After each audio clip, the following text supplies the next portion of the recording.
이 땅에 누구도 부모 없이 태어난 자 없고, 태어나는 순간 가장 먼저 만나는 사람이 엄마이고 아빠이고 형제, 자매, 가족들입니다. 따라서 가족 또는 가정은 우리 삶에 늘 기초가 되어 왔지요. Oh, sweet, sweet my home 이라는 노래처럼 즐거운 곳에서 날 오라 하여도 내 갈 곳, 내 집뿐이라고. 외로울 때 가족들이 힘이 되어 주셨나요? 쓸쓸한 때 가족들이 위로가 되어 주셨나요? 내 편은 아무도 없어 그런 생각이 들 때 가족 중에 그 누군가가 내 편이 되어줬던 기억들이 있을까요? 하루의 일과를 마치고 내가 돌아갈 곳이 있다고 생각하는 행복, 저녁에 새들이 날갯짓을 하며 어둑어둑해질 때 모두가 다 자기가 가야 될 둥지가, 보금자리가 있겠지요. 부모님 돌아가신 분들은 가끔 엄마도 아빠도 나이가 아무리 많아도 엄마 아빠였으니까 생각날 때가 있지요. 그런데 대부분 자녀들은 엄마 아빠한테 섭섭한 생각이 있어요. 그런데도 돌아가신 부모님에게는 섭섭한 생각보다 나를 위해 해주셨던 사랑의 일들이 기억되거든요. 그리고 우리는 그것을 그리움이라고 표현하기도 해요. 사는 날 동안 잘해 주었던 것, 고마운 것들 생각나는 것 말이에요. 삶의 기본이자 우리 모두는 예수를 믿으니 신앙의 기본이 가정이에요. 말씀드렸잖아요. 가정이 불안하면, 가정이 행복하지 않으면, 부부간 늘 다투는 마음이면, 자식들이 말을 안 들어버리면, 부모가 부모 역할을 제대로 안 하면 여러분 신앙생활이 잘 되겠어요? 근데 신앙을 지키는 그 기본이 가정이 한몫한다는 말이에요. 신앙생활 잘 안 하고 그러면 엄마 아빠가 챙기고, 엄마 아빠가 잘 안 하면 이 어린 아이들이 왜 집 사면서도 신앙생활을 그렇게 해요? 하는 말로 서로 챙겨가기도 하고, 몰랐던 하나님 만나기도 하고, 이런 삶과 신앙의 기초가 되는 가정을 어떻게 세워갈까? 그 중에 오늘은 요게벳의 마음을 읽어보려고 해요. 엄마의 마음.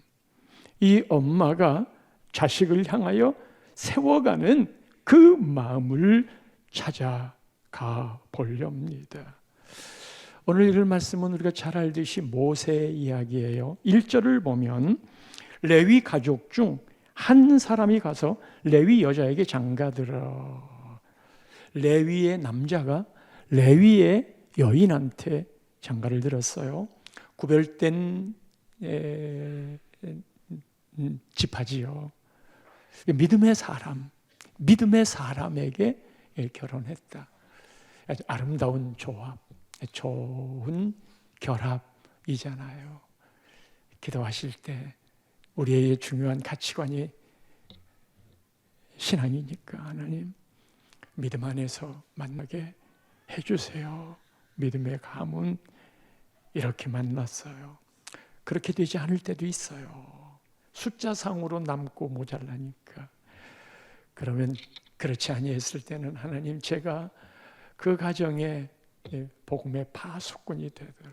근데 여러분 믿는 사람과 믿지 않는 사람 둘이 결혼을 하게 되면 어느 쪽으로 더 많이 땡겨가는 줄 아세요?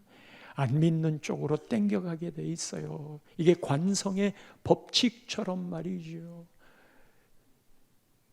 믿음을 고집하면 고집쟁이 보라고. 그런 세상 안 믿는 사람이 고집하면 그거는 당연한 거기 때문에 땡겨가요.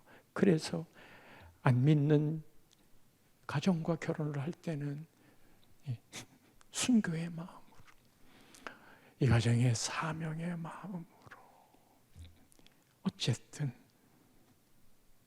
이렇게 두 사람이 결혼했어요. 임신을 했네요. 2절에 그 임신한 사람이 누구냐? 아들을 낳았대요. 6장 20절 보면 그 여자의 이름과 아들의 이름과 레위지파 남자의 이름이 나와요. 아므람이 아니에요. 아므람, 모세의 아버지입니다. 요게벳을 아내로 맞이하였고 모세의 엄마입니다. 자, 모세 아버지 이름 시작. 아므람. 모세 엄마 이름 시작. 요게벳. 그리고 아론과 모세를 낳았어요. 아론이 형이고 모세가 동생이지요. 여기에 빠진 사람 하나가 있는데 족보에는 여인들 이름이 잘 기록되지 않잖아요. 미리암. 시험 볼 때마다 다 맞아. 미리암. 제일 큰 누나예요. 자, 다시 2절 말씀으로 돌아갑니다. 그 여자가 임신하여 아들을 낳았는데 이 아들이 말해요. 잘생겼어. 어떤 엄마가 자식을 낳고 못생겼다고 생각을 하겠습니까마는 잘생겼어요. 그리고 석 달 동안 그를 숨겼습니다. 잘생긴 아들을 숨긴 이유가 있으니 오늘 본문 시작 바로 앞에 부분 1장 22절에 보면 이 애굽의 바로 왕이 이스라엘 백성들이 막 번성하는 것을 보면서 아들이 태어나면 나일강에 던지고 딸 태어나면 살려두라. 그래서 더 이상 숨길 수가 없었어요. 3절 말씀에 더 이상 숨길 수가 없어서 이제 나일강에 던져야 되는 거예요.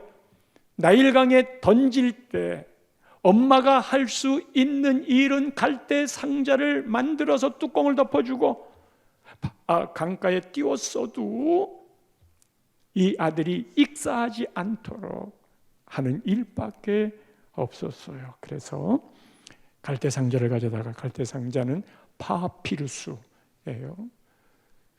그리고 역청, 아스팔트 깔 때 쓰는 콜탈, 그런 종류지요.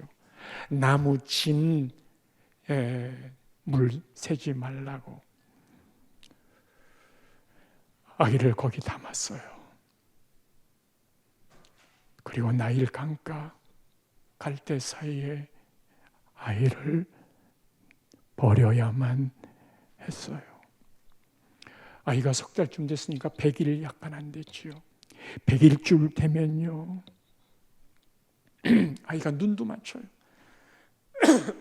100일쯤 되면요, 웃기도 해. 어떤 아이는 옹알이도 할 거예요. 이 잘생긴 내 아들, 이 아들을 어떻게 떠나보낸단 말인가. 그러나 보내야 해요. 그의 아들, 그 운명을 엄마가 할 수 있는 일이 아무것도 없어요. 내 아들의 운명을 엄마가 할 수 있는 일이 없어요. 할 수 있는 일이란 갈대상자 만들어서 새지 않게 하는 일뿐.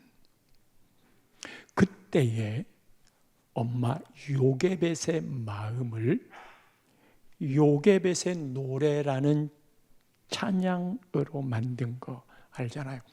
처음에는 잘 안 알려졌는데 나중에 이 노래가 많이 알려졌어요.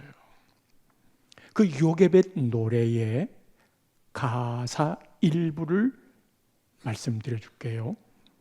그녀의 두 눈엔 눈물이 흐르고 흘러. 이 모세 아들을 갈대상자에 넣어서 떠나보내려 할 때 그녀의 두 눈엔 눈물이 흐르고 흘러. 동그란 눈으로 엄마를 바라보고 있는 아이. 그 아이와 입을 맞추고 상자를 덮는다. 강가에 띄우며 간절히 기도했겠지. 정처 없이 강물이 흘러 흔들흔들 내려가는 상자.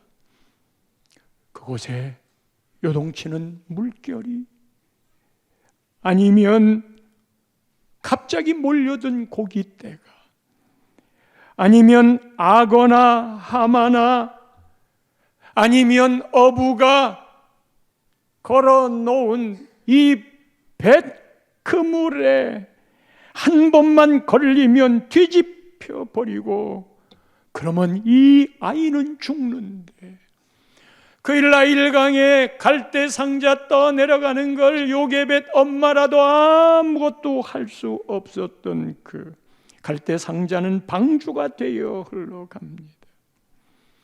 눈을 감아도 보이는 아이와 눈을 맞추며 주저앉아 눈물을 흘렸겠지. 사랑하는 성도 여러분, 우리의 피 같은 자식을 낳았을 때 엄마나 아빠는 이 자식을 위해 무엇이든지 해주고 싶은 마음이 자리하고 있어요. 자식을 살릴 수 있는 일이라면 엄마가 대신 죽어 내 자식을 살릴 수만 있다면 그렇게라도 하고픈 마음, 아무리 힘들어도 파출부를 해서라도 내 자식이 하고 싶은 것을 해주고 싶은 엄마의 마음. 아픈 자식을 보면 그 아픈 자식의 그 환부를 도려내고 내 성한 환부를 도려내어 맞받고서라도 낫게 하고픈 엄마, 때로는 아빠의 마음. 그러나 아무것도 할 수가 없어요. 강가에 흘러가는 이 자식을 위해 할 수 있는 게 없어요. 이 노래의 작곡은 염평안이라는 형제가 했는데 초등학교 교사였어요. 음악을 좋아하고 음악 전공은 안 했지만 하나님을 높이는 그런 찬양의 작곡을 하기를 원했고 해왔던 바, 어느 날 아기가 태어났어요. 아들이 태어났는데 둘째 아이는 유산이 됐어요. 그래서 세 번째 임신은 쌍둥이 임신을 했는데 의사가 원래 아이는 한 40주쯤 되어야 출산을 하는데 25주, 한 25주쯤 되었을 때 6개월 좀 더 지났지요. 애가 유산기가 있다고, 내가 나오려고 한다고. 이게 나오면 이게 지금 몸이 형성이 제대로 안 됐잖아요. 문제가 되잖아요. 그래서 하나님께 기도를 드리고 버틸 때까지 버텨라. 병원에서 버틸 수 있을 때까지 버텨라. 그래서 병원에서 입원해서 아예 5주가량을 그냥 버틸 수 있는 데까지 버틴 거예요. 그랬다가 29주 반쯤 되었을 때 애가 출산을 했는데 이 출산한 두 쌍둥이가 딸인데 이 두 아이가 하나는 1.38, 하나는 1.8kg로 태어났어요. 태어나서 보니까 뇌출혈이 있고 이 폐가 제대로 자라지 않아서 작동을 제대로 못해요. 그래서 그 인큐베이터 안에 47일 동안을 있었어요. 첫 아이 아들은 어느 날 갑자기 엄마가 사라지고 자기는 할머니 할아버지 집에 맡겨지고, 그리고 온가 싶었는데 엄마가 이 아이들만 바라보고, 그래서 불안증에 시달려 있던 차에 하나님, 도저히 이 아이들을 못 키우겠습니다. 그리고 이렇게 미숙아로 태어난 이 두 딸들의 앞날을, 이거 장애가 생기거나 그러면 이거 어떻게 이 아이들을 키우겠습니까? 그러나 하나님 주셨으니 키워야지요. 그러고 있을 때 한 책을 봤는데 성경으로 아들 키우기라는 책이에요.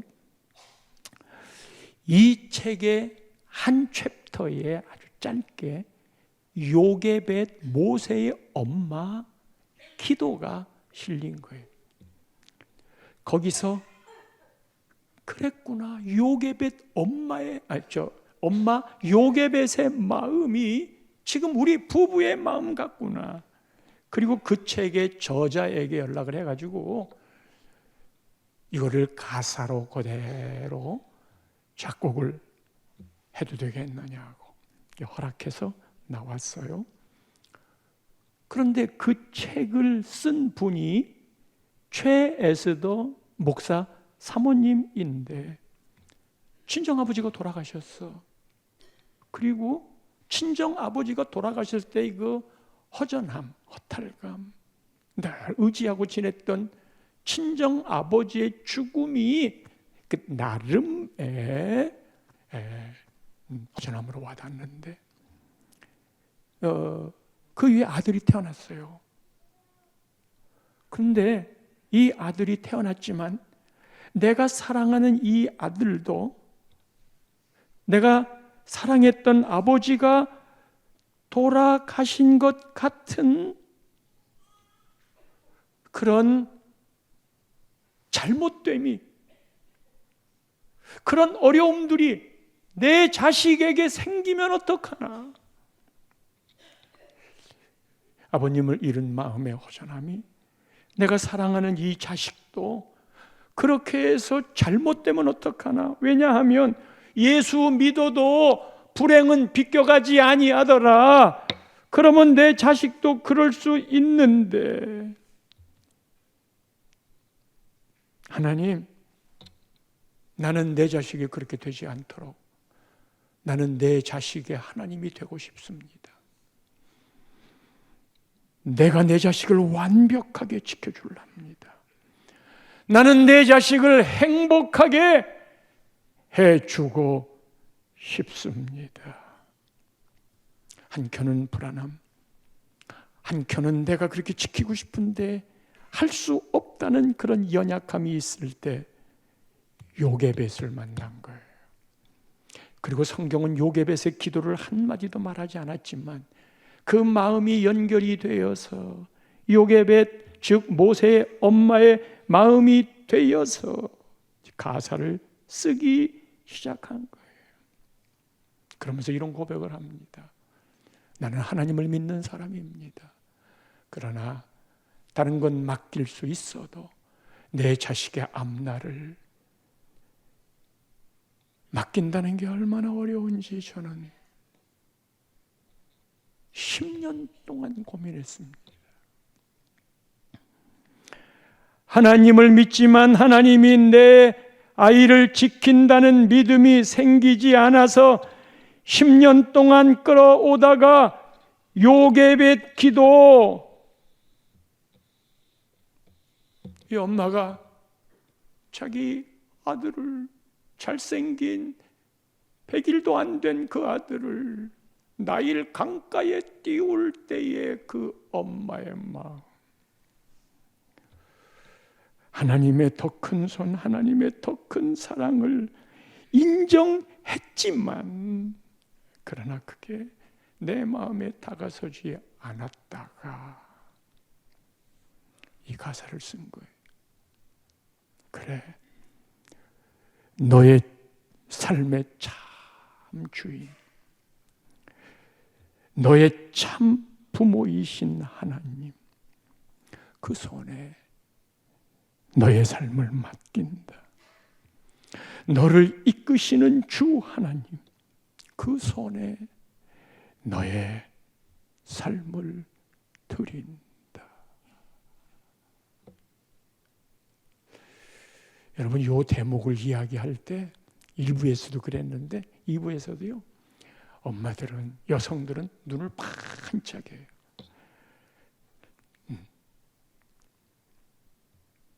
와닿는 거예요. 그 손에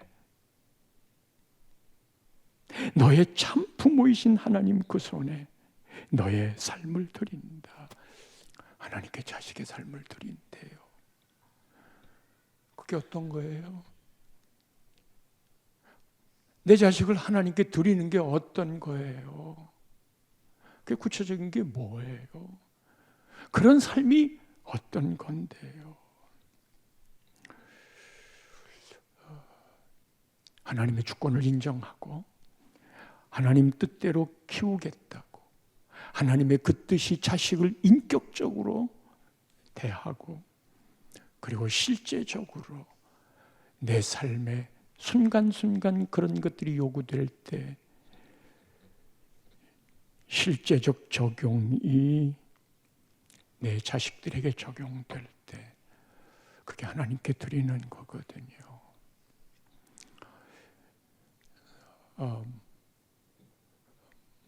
모세가 출애굽할 때 10가지 재앙이 있었잖아요.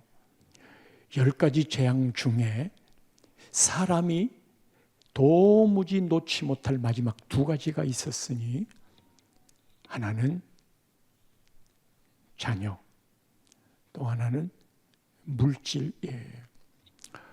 그래서 바로가 애굽 땅 나가, 도저히 못 견디겠으니까. 그런데 자식들은 놔두고 광야에 가서 예배하고 돌아와. 광야로 나가는 이유가 해방이라기보다는 하나님께 마음껏 예배하고 싶다였어요. 그러니까 네 자식들 놔두고 가서 예배하고 돌아와.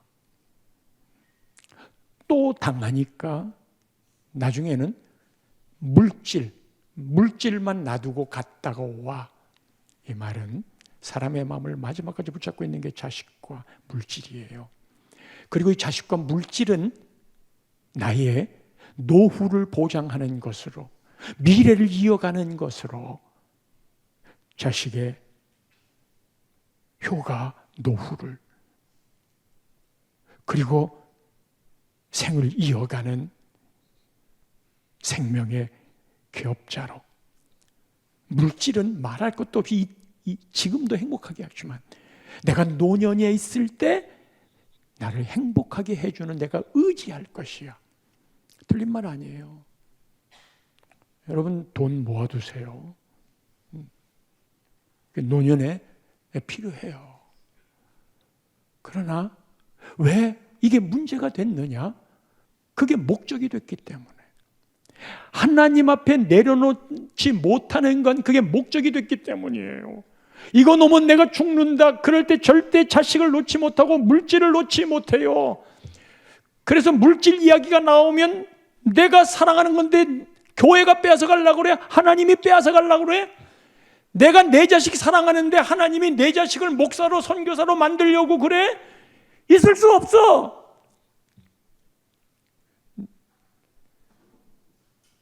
그래서 내려놓는다는 게 가장 큰 원본인데, 하나님이 나보다도 내 자식을 더 키운다는 게 이 가사의 내용인 건데, 목사 사모도 10년 동안 못 내려놨다잖아요.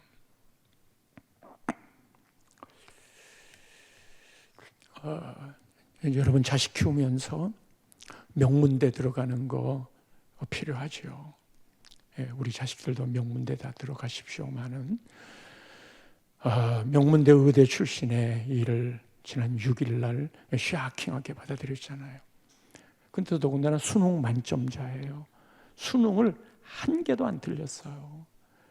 그때는 몇 사람이 있었긴 했지만 그게 어디 쉬운 일이에요. 매스컴 많이 탔죠. 어떻게 공부해서 이렇게 됐느냐고. 그리고 명문 의대를 갔어요.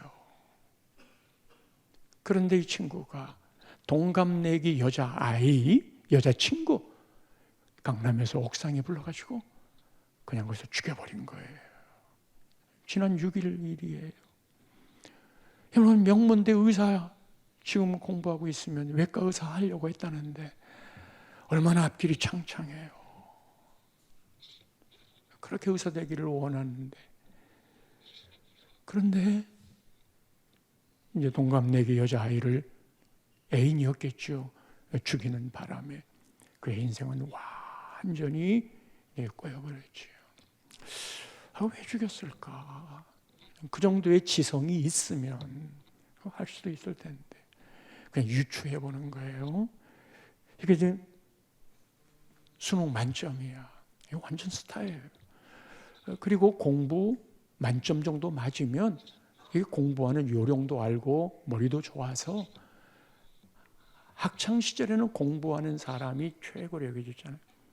남학생에는 공부 잘한다는 거, 여학생에게는 이쁘다는 거, 그것이 보장되면 어디 가든지 나는 그러는 거예요.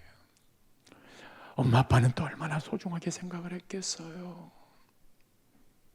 그리고 주변의 사람들은 공부 잘하니까 너 최고다, 안 그랬겠어요. 이렇게 자라가면 이 여자가 난 너 싫거든, 헤어져, 그런 거절감을 이겨내지 못하는 거예요. 공부를 잘 해왔기 때문에 이거는 그냥 한켠의 예일 뿐인 거예요. 다 적용되는 건 아니고, 그렇게 나타난 결과를 유추해 보니 거절을 안 했거든요. 그런데 자세한 내용은 말하지 않았지만 다 유추해요. 거절을 당한 거예요. 이제 헤어지자. 기사에는 그렇게들 나와요. 헤어지자 했기 때문에 죽여버리는 거예요. 그냥 욱했지요. 사람은 누구에게나 거절감에 대한 저항이 있습니다. 저도 거절감 힘들어요. 이 거절감이 어떤 거냐 하면, 이제 성도들이 교회에 안 나왔어. 근데 목사 전화하면 뻔하잖아요. 교회 나오라고. 그냥 전화를 안 받아. 근데 나오기 전까지는 안 나오기 전까지는 안 그랬어요. 목사님 전화 오면 얼른 받아, 기쁘게 받아. 그런데 아무 말도 없고, 근데 교회를 계속 안 나오는 거고, 찾아간다고 그래도 반응이 없고, 문자를 보내도 반응이 없으면 제 가슴에 상처가 나요. 그래서 안 나오는 사람에게 전화를 하려고 하다가 잠깐 멈춰요. 이제 그 거절당하는 게 두려워서. 그러나 이미 그런 것들이 수없이 반복됐는데, 반복된 경험치에서 나온 용기가 아니라 내 안에 하나님의 사랑과 그 은혜의 흘러넘침이 나를 거절하게 만드는 그 거절당함이 문제가 되지 않도록 내 가슴에 차오른 하나님의 사랑이 있어요. 그래서 늘 이런 거는 내가 신앙이 허접할 때 그런 마음이 생기는 거예요. 내가 영 안에 충만함으로 있으면 오히려 그게 이해가 돼요. 얼마나 힘들었으면 저랬을까 하고 받아들이는 이유가 되는데, 그래서 공부 잘하는 게 문제가 아니고, 우리는 흔히 인성이라고 이야기를 하는데, 여러분, 이 인성은 내가 참아서 되는 거라고 생각하지만 마귀의 역사는 나를 이겨요. 내가 참아낼 수 없어요. 그래서 그때마다 성령님, 하나님 하고 찾아야 돼요. 그게 나를 이기는 거예요. 인성이라는 말도 예수 밖에서는 이겨낼 수 없어요. 의미가 안 나타나요. 그러면 자식들한테 계속 명문대 가라, 명문대 가라. 그게 이제 앞날도 보장이 되고, 저 명문대 자식인 자녀라는 말 듣는 게 나쁜 건 아니에요. 그리고 우리 아이들도 그렇게 됐으면 좋겠어요. 그러나 우리에게는 그 가치관이, 우리 믿음의 사람들이 바라보는 가치관은 그것보다도 더 중요한 것이 있다는 걸, 자식을 키운다는 게 그 마지막 지점이 뭐라고 하는 거를, 그게 믿음 안에 그 아이에게도 하나님이 너의 참주인이야, 부모의 마음에도 내가 하는 것보다 하나님이 하는 게 더 잘하는 거야, 그냥 공부만 하라고 요구하지 말고, 말 안 듣나도 채근하지 말고, 그 말이 다 맞는 말인데 지겨운 소리로 들리는 건 엄마의 마음에 자녀를 향한 내 욕심만 투영되었지, 하나님이 주신 자녀라고, 그래서 내가 청지기가 되어서 키워야 된다는 그 마음이 없어서, 화나면 화나는 대로, 감정나면 감정나는 대로, 점수 못 받아오면 내가 창피하다고. 왜 네가 창피해? 그 아이를 세워서 점수 나게 할 생각을 해야지. 그래서 자녀는 우리의 늘 시험의 도구예요. 그리고 결혼이라고 하는 건 우리를 늘 거룩하게 만들어가는 거예요. 결혼은 결코 행복이 아니라고 우리들 교회에 그 목사님이 늘 얘기하잖아요. 결혼을 해보면 같이 살아야 되니까 내 성질대로 못해. 그러면서 내가 거룩해지는 거예요. 자식을 키우면서 자식 낳기 싫잖아요. 힘들잖아요. 그런데 그 낳은 자식이 나를 거룩하게 만들어 간다니까. 지금은 다 내가 귀찮고 내가 싫으면, 아이고 왜 내가 네 자식을 낳냐? 그렇게까지 생각하는 이 시대, 우리 둘만의 행복 묵히고 싶지 않아. 이게 늘 우리에게 시험돼.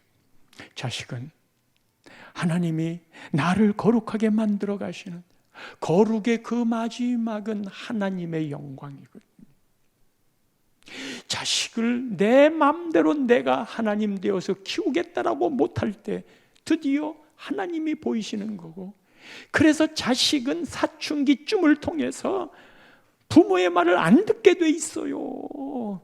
이 자식이 어릴 때처럼 서너 살, 5살 막 애교 부리고 그럴 때처럼 부모 말을 잘 들어주면 좋겠지만, 그래서 내가 막 마음대로 했던 걸 담아놓다가, 일부러 담아놓는 건 아니지만 사춘기 될 때 팍 터뜨리는 거거든요. 그것마저 자연스러운 거라, 그것마저 같이 감싸고 가되, 그것을 통해서 자식은 내가 키우는 게 아니야. 이건 하나님이 키우셔야지. 이제 저는 처가와 본가가 있을 거 아니에요. 처가는 삶이 여유가 있었어요. 이제 우리 본가는 여유가 없었어요. 그래서 집사람이 부모님께 용돈을 드려야지. 그래서 처가 쪽에는 괜찮다. 그러나 이제 본가 쪽에는 용돈을 드려야 되는데, 그 용돈이 물론 하나님께 드리는 11조 말고 그 11조보다도 더 많은 금액을 매달마다 어머님께 보내드렸어요. 그리고 어머니 송금했어요. 엄마가 기분이 좋죠. 어머니 기도해 주세요. 그러면 아들 목사님, 사모님, 그리고 그냥 손녀, 손자 쫙 기분 좋아가지고 기도하는. 나 기도 잘 못하는데, 근데 그렇게 기도를 잘 하시는 거예요. 기분이 좋아가지고. 어버이날에는 별미를 드리세요. 그리고 꼭 기도를 해달라고 그러세요. 오늘 아침에 식사하면서 이야기하는데, 나는 그때 어머님이 해주시던 기도가 얼마나 기분이 좋았는지 모른다. 이게 아내 말이에요. 그렇게 진한 기도를 드리셨다고. 이 이야기는 여러분, 이제 아이들 교육시키려면 교육비가 들잖아요. 교육비가 들 때 양쪽 다 할 수 있으면 괜찮지만 둘 중에 하나를 택해야 되는 거예요. 그럴 때는 더 걸 어머니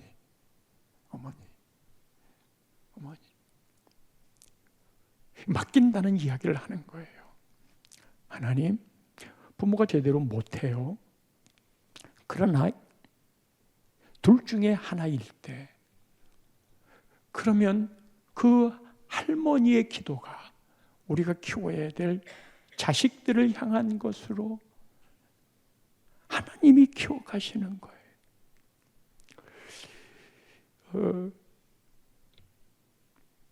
이제 딸아이가 고3일 때 이제 대학을 가야 되잖아요. 그 엄마의 마음은 늘 그런 거에 어떻게 도와줄까 하는 생각을 왜 안 겪겠어요. 그래서 매주 주일날 하나님이 기뻐하는 일을 해야 되겠다라고 생각하고, 하나님이 기뻐하는 일, 그러니까 딸의 대학 입시를 위해 하나님이 기뻐하는 일을 내가 하는 거야. 그 하나님을 기뻐하게 하는 일을 내가 하는 게 딸을 하나님께, 딸의 입시를 하나님께 맡기는 거거든요. 그래서 매주 주일날 오후 예배 끝나고는 우리 교회 전도지를 가지고 저 소방서 앞에, 은행 앞에, 빵집 앞 그 건널목에서 이제 전도지를 계속 나눠준 거예요. 매주. 제가 아침에 이야기할 때는 매일이라고 그랬나 봐요. 말하다가 그랬더니 집사람이 확실하게 고치세요. 저 주일날 오후 예배 끝나고 했어요. 그게 끝나고 2년 후에 아들이 고3이 됐어요. 아들이 누나 해준 것처럼 나한테도 해주세요. 그래서 누나 해준 것처럼 엄마가 또다시 시작을 했는데 6월 달에 합격을 해가지고 일찍 끝났어요. 이제 손주들이 태어났잖아요. 하나님께 맡긴다는 걸 얘기하는 거예요. 그래서 손주들이 태어났을 때 1,000번째 걔네들 이름으로 통장을 만드는 게 아니에요. 걔네들 이름으로 하나님께 올리는 거예요. 그래서 5명을 매번 임신했을 때부터 1,000번째를 다 맞췄어요. 앞날이 어떻게 될지 몰라요. 그러나 그 고백은 이 아이들의 앞날을 하나님이 책임져 주세요. 키워주세요. 그게 맡긴다는 거예요. 오늘 이렇게 카네이션을 달았더니 일부 성가대 기도하러 갔더니 그중 권사님이 목사님도 이거 다셨네요. 나이 들었다 이거죠. 그러면서 그 다음 말이 목사님 아직도 젊은데, 목사님 아직도 젊어요, 젊게 보여요, 이거를 표현하려고 이렇게 말을 한 거예요. 그러면 젊다는 거 하고 나이 들었다는 거 하고 이 두 가지, 젊은 게 좋지요. 그러나 여기까지 온 길이 얼만데, 이게요 하나님이 그동안 나를 얼마나 지켜주었냐 하는 거예요. 훈장이에요. 그 모세가 강가에 갈대 상자가 지나갈 때 얼마나 위험이 많았어. 내가 살아왔던 인생의 과정에 교통사고, 물난리, 병, 위험한 사고 다 비켜나서 칠순을 넘었어. 거기에 대한 하나님이 너를 지켜줬다는 훈장이야. 늙었다고 보지 마세요. 여러분도 그 길을 갈 건데, 그럴 때 이 훈장을 탈 수 있어야 되잖아요. 그러면요, 하나님이 모세를 인도했다는 증거가 뭐예요? 아니 하필이면 왜 그때 바로의 공주가 목욕하러 나와?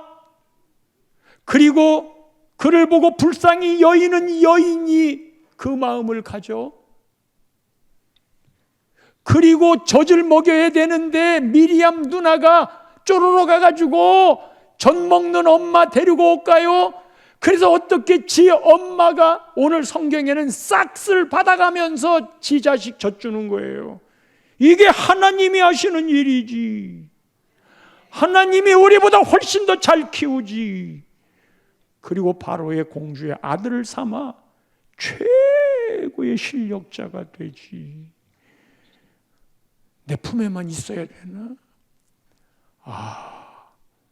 이제 더 넓게 하나님 안에서 내 자식을, 더 넓게 하나님 안에서 내 물질을, 그리고 그런 모든 일들을 통하여 거룩의 부분에 오늘 묵도할 때 읽었던 말씀처럼 내가 거룩하니 너희도 거룩하여라. 그런 5월 되기를 축복합니다.